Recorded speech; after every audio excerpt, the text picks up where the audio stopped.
आपका हमारी आध्यात्मिक यात्रा में हार्दिक स्वागत है। आप सुन रहे हैं शिव महापुराण, जो सनातन धर्म के ही अनमोल ग्रंथों में से एक है। इस श्रृंखला में हम आपके लिए ही इस दिव्य ग्रंथ के प्रत्येक अध्याय का शाश्वत पाठ प्रस्तुत करेंगे। आइए इस ज्ञान और धर्म की ही यात्रा को आरंभ करें। भगवान महादेव की महिमा और उपदेश से ही सजी इस पावन कथा के साथ ही ओम नमः शिवाय। तीसरा अध्याय, ब्रह्मा काम संवाद।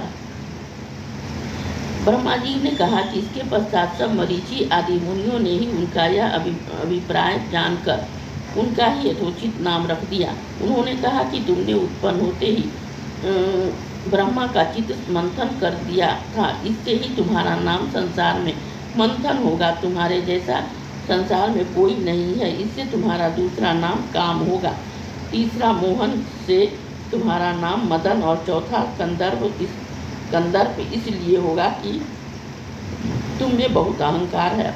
तुम्हारे समान कोई देवता पराक्रमी और सर्वव्यापक नहीं होगा। इसके लिए प्रजापति दक्ष एक सुंदर कामनी स्त्री देंगे, जिसे कि ब्रह्मा जी उत्पन्न कर चुके हैं और जिस रूपवती का नाम संध्या है।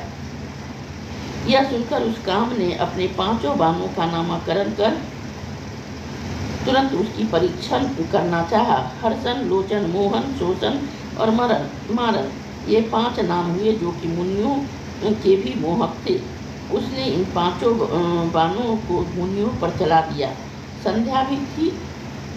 उसने कहा कि अच्छा, इसे तो मैं मोहित करूंगी। इतने में ही काम ने 5 बाणों का प्रयोग कर दिया। मोहन ने ब्रह्मादिकों के मन को मोह लिया। सबके मन में विकार हुआ, वे विकृत हुए, सभी को बार बार संध्या को देखने लगे।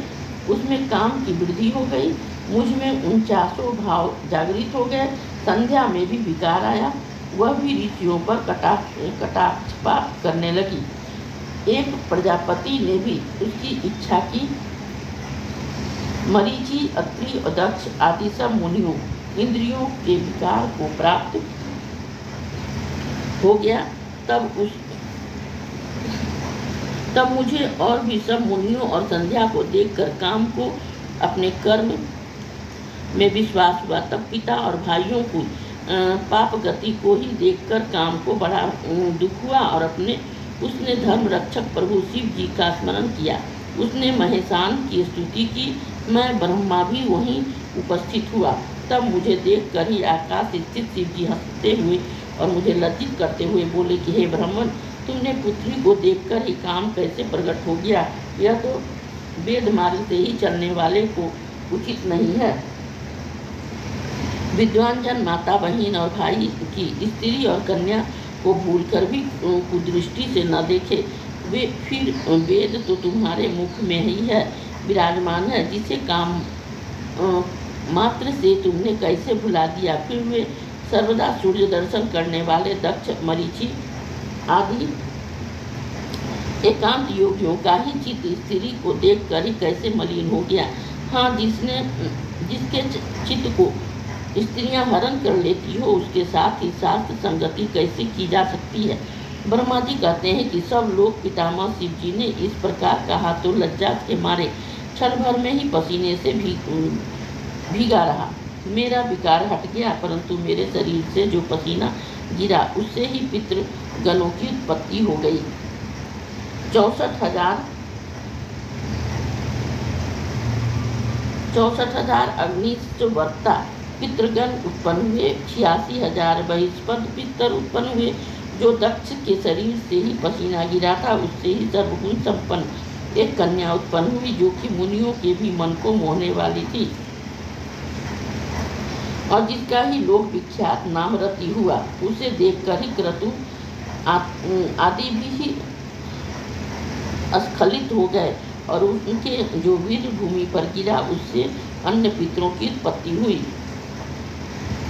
इस प्रकार वह संध्या बहुत से पितरों को उत्पन्न करने वाली हुई। इसी समय ही शिव जी अंतर्ध्यान हो गया और उसने उनके ही वाक्यों से लज्जित मैं कंदर्प अर्थात काम से क्रुद्ध हुआ।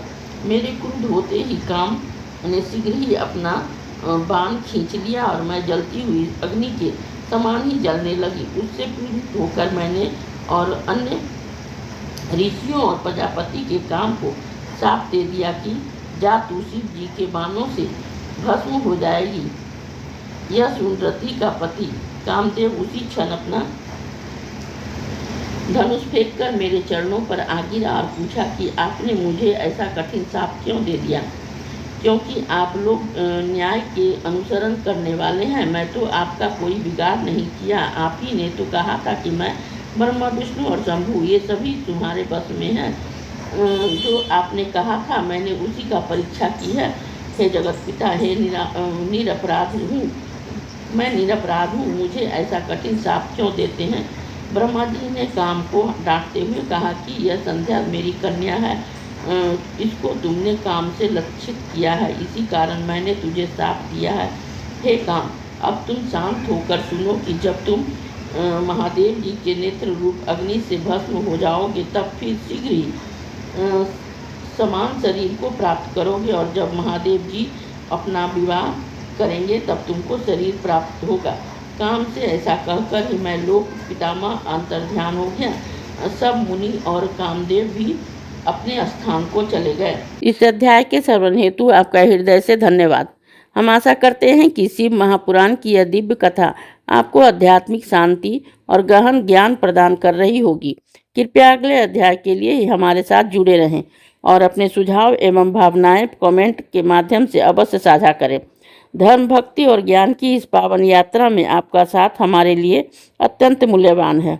ओम नमः शिवाय। यदि यह प्रस्तुति आपको पसंद आई हो, लाइक करें, कमेंट करें, सब्सक्राइब जरूर करें, बेल आइकॉन दबाना ना भूलें ताकि अगला अध्याय आपसे छूटे नहीं, और इस पावन ज्ञान को ही शेयर करें अपने परिवार और मित्रों तक।